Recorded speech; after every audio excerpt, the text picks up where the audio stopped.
格闘技ファンの皆さんこんにちは。格闘チャンネルゼロです。今回の動画は2025年5月4日、日本時間5日、アメリカ・ラスベガスの T モバイルアリーナで行われた4団体統一世界スーパーバンタム級王者井上尚弥 VS ラモン・カルデナスの WBA、WBC、IBF、WBO 世界スーパーバンタム級タイトルマッチ12回戦のアーカイブ動画です。ぜひ最後までお付き合いいただければ幸いです。では早速始めてまいりましょう。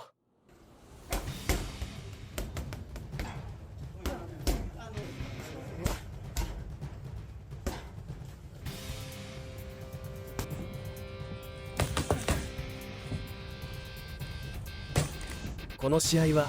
メキシコの祝日シンコ・デ・マヨに合わせて組まれたビッグイベントであり、メキシコ系アメリカ人選手を相手に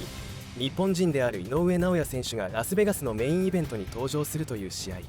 井上選手がアメリカのリングに初めて登場したのは2017年9月。当時 WBO スーパーフライ級王者だった井上選手はカリフォルニア州カーソンでアントニオ・ニエベス選手と対戦し、6ラウンド終了時 TKO による危険勝ちで王座の6度目の防衛に成功しました。その後2020年10月にはラスベガスの MGM グランド内ザ・バブルで行われたジェイソン・モロニー戦に臨み7ラウンド KO 勝ち。ただしこの試合はコロナ禍の影響で無観客で行われました。さらに2021年6月、同じくラスベガスのバージンシアターでマイケル・ダスマリナス選手と対戦。こちらもコロナ禍による入場制限付きの開催でしたが、井上選手は3ラウンドで圧倒し TKO 勝利。WBA スーパー &IBF バンタム級王者としての存在感を世界に示しました。そして2025年5月、約3年11ヶ月1415日ぶり、ラスベガスでの試合は自身3度目。前回2025年1月のキム・イェジュン戦を4ラウンド KO して以来のリングとなる井上選手は WBC&WBO5 度目、 WBA スーパー &IBF4 度目の防衛戦。対するカルデナス選手は2025年2月、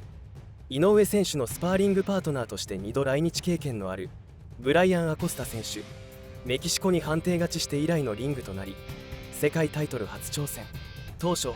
井上選手のラスベガス戦の相手として最有力視されていたのは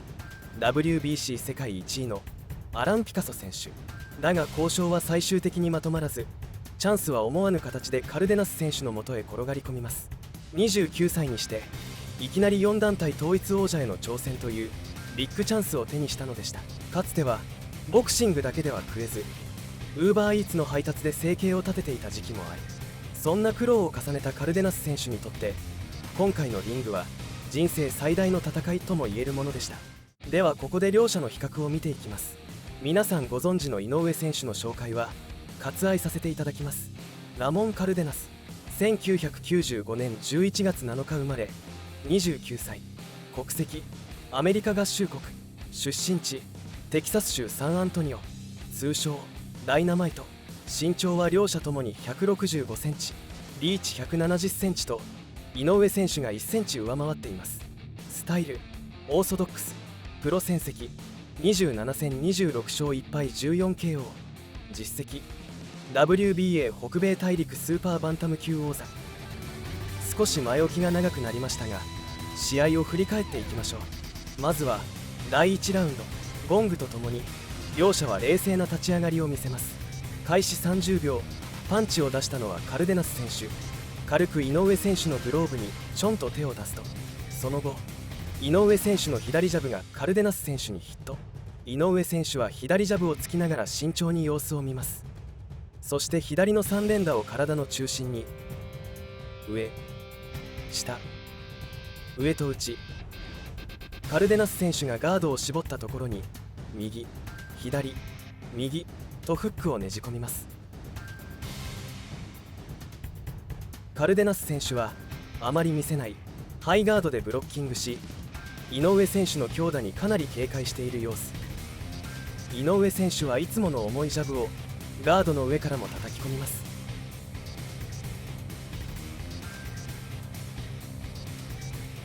カルデナス選手は井上選手のワンツーに合わせたカウンターを出しますが、若干遅れ浅く入ります。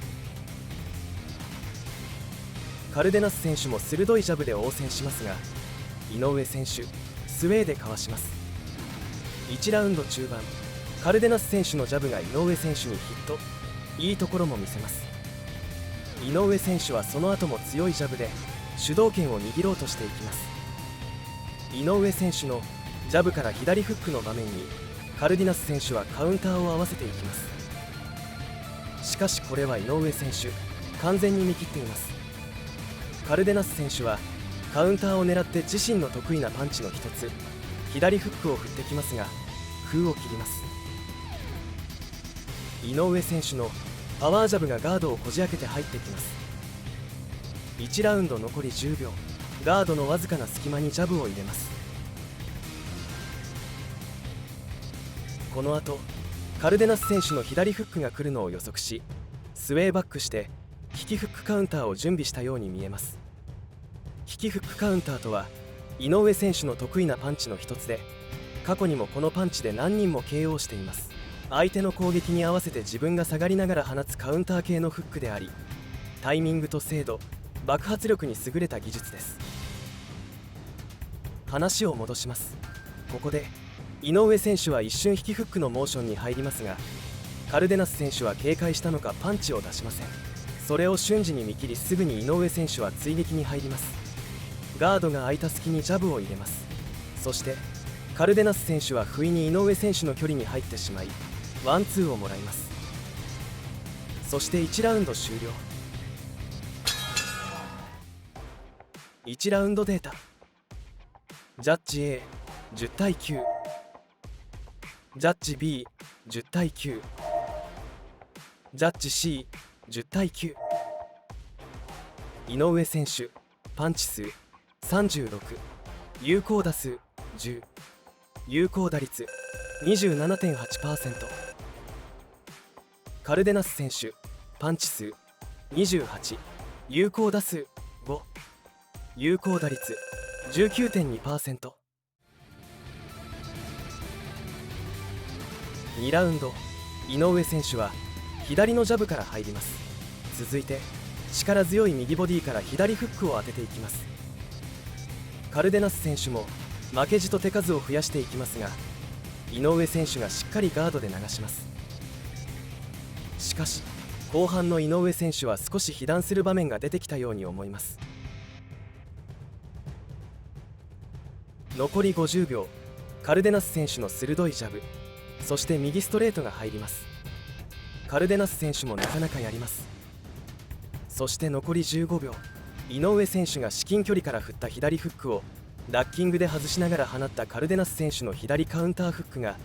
井上選手の顔面を直撃、キャンバスに尻餅をつく形で両手をついた。まさかのダウン。誰がこんなシーンを想像できたでしょうか。観客数8474人と発表された T モバイルアリーナが騒然となりました。ちょうど1年前の5月6日、東京ドームでのルイス・ネリ戦で1ラウンドに左フックのカウンターを浴びて以来2度目のダウン。ではダウンシーンをじっくり見ていきましょう。井上選手は左右のフックで揺さぶります。ロープを背負ったカルデナス選手はロープに詰められないよう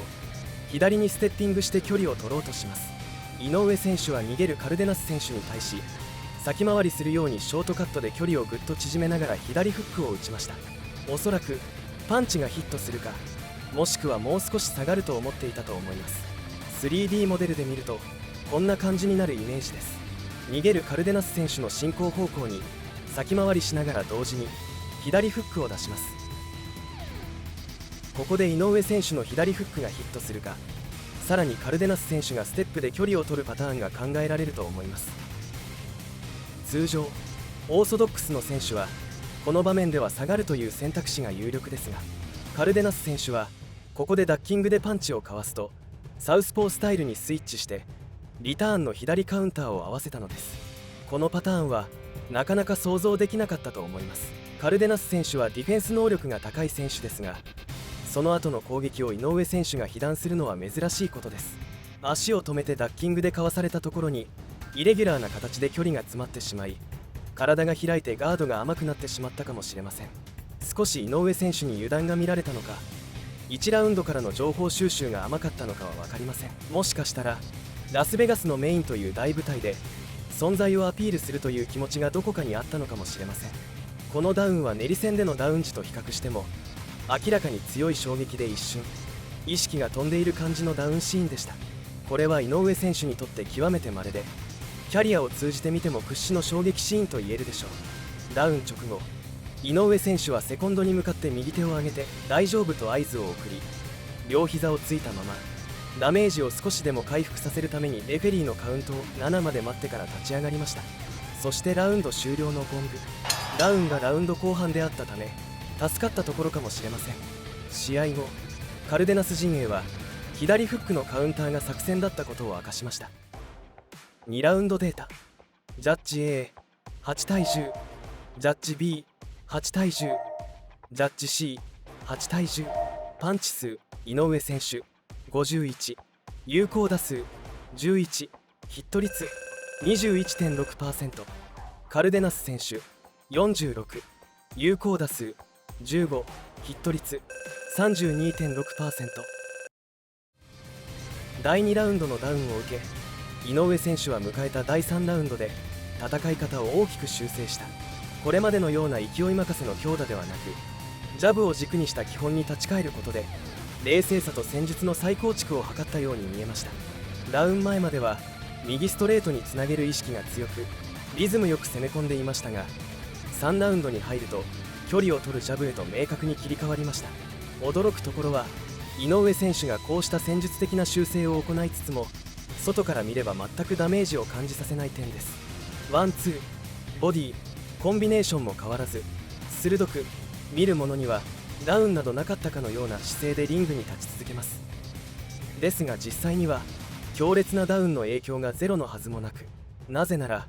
ダウンを奪われた後のインターバル中に交わした慎吾トレーナーとのやり取りで、慎吾トレーナーがと聞くと井上選手が返した。慎吾トレーナーはダメージを知りたくてそう聞いたと思うのですが、あのパンチで一瞬意識が飛んでしまい、今2ラウンドと確認したと思われます。なので少なからずダメージを負っていたと推測されます。にもかかわらず井上選手は足を止めるどころか自分のボクシングを押し通しラウンドを支配していきました。加えてこのラウンドではカルデナス選手にあえて多くパンチを打たせ、その軌道やリズムを読み切るという情報収集も完了。セコンドの指示通りにガードを高く保ち、自分の距離を取り戻しながら着実にポイントを奪い返していきました。通常ならばダウンを喫した直後のラウンドは慎重になり、様子を見ながら回復を優先するのがセオリーですが、井上選手は警戒心を持ちながらも攻撃の手を緩めず、むしろギアを上げて勝負を仕掛けていく、この冷静かつ大胆な対応こそ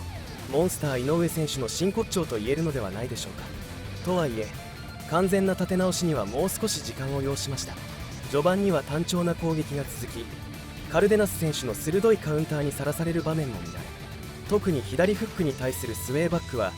ギリギリのタイミングで守備面ではヒヤッとする場面もありました。しかし終盤にはジャブを効かせながら基本に忠実なスタイルで試合をコントロール、ダメージを感じさせない気迫と技術で着実に流れを取り戻していきました。3ラウンドはまさにダウンのダメージを巧みに隠しながら勝てるボクシングへと再構築していく井上選手の底力を見せつけたラウンドになりました。3ラウンドデータ。ジャッジ A10 対9、ジャッジ B10 対9、ジャッジ C10 対9。パンチ数井上選手56、有効打数18、ヒット率 32.1%。 カルデナス選手パンチ数38、有効打数11、ヒット率 28.9%。 第4ラウンド、井上選手はダウンのショックを引きずるどころか、そこから凄まじい猛チャージを仕掛けていきます。カルデナス選手に一時傾きかけた流れを一気に引き戻し、相手の心を折るべく攻勢のギアを1段階引き上げたラウンドでした。井上選手はガードを高く保ちつつワンツーを起点にペースをつかみ始めます。特に中盤は左ジャブを軸に距離を測りながら冷静に攻めを組み立てる展開。カルデナス選手も応戦してワンツーを返してきますが、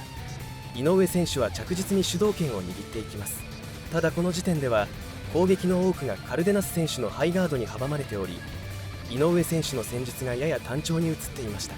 なぜボディや角度のあるフックを使わないのか、そんな疑問が湧き始めた矢先、試合が大きく動きます。残り50秒、井上選手は突如として攻撃のギアを切り替えます。左フックから左ボディへとスムーズに打ち分け、相手の意識を上下に散らす巧みなコンビネーションを披露。とりわけ得意とする引き左フックが鮮やかにヒットし、攻守の切り替えにも冴えが戻ってきました。ガードの上からでも圧力をかけ続けた井上選手に対し、カルデナス選手はロープ際でじっと耐えながら、隙あらばカウンターを狙う構えを崩さなかった。それでもこのラウンドの主導権は明らかに井上選手にあり、戦況は完全にチャンピオンの流れへと傾き始めていました。モンスターたるゆえんはこうした対応力の高さにあると言えるでしょう。一度食らったパンチは二度と許さず、わずかな時間で戦い方を修正する学習能力の高さ。第3ラウンドでペースを取り戻した井上選手は、この第4ラウンドで冷静かつ大胆に相手を削り取っていくボクシングを体現してみせました。4ラウンドデータ。ジャッジ A10 対9、ジャッジ B10 対9、ジャッジ C10 対9。パンチ数井上選手80、有効打数29、ヒット率 36.3%。 カルデナス選手パンチ数39、有効打数9、ヒット率 23.1%。 第5ラウンド、井上選手は序盤から左ジャブと左ボディーブローで試合の主導権を握ります。ジャブの突き合いから始まり、中盤には再び左ジャブを軸にリズムを構築。対するカルデナス選手はガードを高く固めながらも手数が減り、反撃はカウンター頼みの構えに変わっていきます。しかし窮地に立たされた挑戦者はここで意外な一手を打ちます。途中から徹底して守っていたガードを意図的に下げ、L 字ガードを織り交ぜた構えに切り替えました。自身の発言通り、リングで死ぬ覚悟をにじませるような姿勢で相打ち覚悟の勝負に打って出たのだ。互いに浅いながらも有効打を交わし合い、緊迫感の高まる中で駆け引きの妙が随所に現れる。カルデナス選手はフェイントを多用し、井上選手のガードの動きを見極めて左フックを狙い撃つタイミングを探るが、井上選手はそれを察知したかのように巧みに回避してみせました。残り30秒、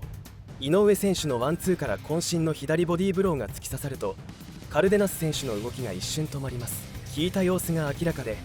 井上選手はそのままラウンドの主導権をがっちり掌握しました。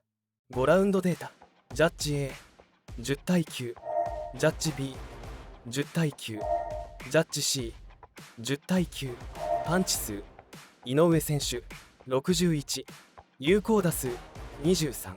ヒット率 37.7%。 カルデナス選手パンチ数42、有効打数13、ヒット率 31.0%。 第6ラウンドはジャブの差し合いから静かに幕を開けます。お互いに距離を測り合うような展開の中、30秒過ぎに井上選手の左ボディーブローが鋭く突き刺さり、カルデナス選手がわずかに後退。さらに1分半過ぎ、井上選手の右ストレートがクリーンヒットし、明らかにカルデナス選手の動きが鈍る。ここを見逃さなかった井上選手は一気にギアを上げてロープ際に追い込み、怒涛のラッシュを仕掛けました。ですがここでもカルデナス選手は倒れません。打たれながらも執念のカウンターで応戦し、フックを振るって応じるタフさを見せつけます。井上選手は一発で仕留めることには固執せず、相手の反応を冷静に観察しながらコンビネーションを細かく打ち分けていきます。ラッシュの速度がやや緩やかに見えたのは、むやみに打ち急がず相手の出方を読み切ろうとする狙いがあったからだと思います。井上選手が一時的にロープを背負う場面もありましたが、それは決して押し込まれたわけではなく、意図的にポジションを下げたと思われます。カルデナス選手がカウンターを狙うなら、自分もそこで逆にチャンスを狙う。そうした心理戦を制し、終盤には再び攻勢を強めていきます。残り30秒、井上選手の左ボディが明確にカルデナス選手の動きを鈍らせ、カルデナス選手は明らかに防戦一方の状態にもかかわらず、倒れることなく踏ん張り続けるカルデナス選手。ラウンド終了のゴングが鳴るまでひたすらに耐え抜きました。試合後、カルデナス選手はあの時6、7、8連打まで食らった、すごかったと語っており、井上選手の強さの質を見せつけるには十分なラウンドになりました。相手の反撃の目をつぶし、自らの攻撃を通し切った井上選手のうまさと、それに必死で食らいつくカルデナス選手の根性が際立つ見応えあるラウンドとなりました。6ラウンドデータ。ジャッジ A10 対9、ジャッジ B10 対9、ジャッジ C10 対9。パンチ数井上選手90、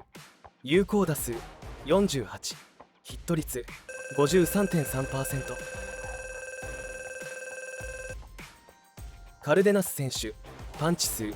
51、有効打数14、ヒット率 27.5%。 第7ラウンドはこの試合で最も激しい攻防が繰り広げられたラウンドとなりました。序盤から井上選手は積極的に前へ出て強打を連打、ガードの上からでもお構いなしに叩き込み、正面突破を狙う姿勢を見せます。中盤、アッパーから右ボディへの鋭いコンビネーションがカルデナス選手を大きく揺さぶり、追い詰める場面もありましたが、それでもカルデナス選手は倒れず耐え抜きました。しかしこの直後、やや打ち疲れた様子を見せた井上選手に対し、カルデナス選手が左フックをヒット。カルデナス選手はここで完全に攻勢に転じ、ロープ際に井上選手を詰めて左ボディから左フックという連携で応戦。ふらつきながら前のめりになる井上選手の姿は、これまでのキャリアの中でも極めて珍しいシーンでした。鼻血による呼吸の乱れやスタミナの消耗が影響していた可能性もあると思われます。特に L 字ガードを生かした左肩の使い方で井上選手のステップを制限し、距離を詰めるポジショニングは見事でした。ですが井上選手はこの一瞬のピンチをチャンスに変えていきます。再び密着した体勢に持ち込みます。カルデナス選手が押し戻そうとした瞬間、左肩に頭を預けた井上選手は距離が空いたところで右ストレートを鋭く打ち込みます。ここから立て続けに右を4発叩き込み、残り30秒、ついにカルデナス選手からダウンを奪いました。この4連打の右ストレートはいずれもシンプルかつ余分な力が入っていないフォームでしたが、正確さと力強さを兼ね備えていました。一般的な教科書通りのパンチとは違えど、その威力は本物で、上の階級でも通用するほどの破壊力を感じさせていました。カルデナス選手はロープを背にしゃがみ込み、蓄積ダメージが明らかとなりましたが、それでもゴングまで戦い抜こうとする姿勢を崩しませんでした。6ラウンドの反撃から流れを変えかけたカルデナス選手でしたが、井上選手はその勢いを一瞬にして断ち切り、絶対王者としての底力を見せつけました。このラウンドは井上選手の冷静な読みと反応、そしてカルデナス選手の不屈の闘志が交錯した、まさにハイレベルな総力戦になりました。7ラウンドデータ。ジャッジ A10 対9、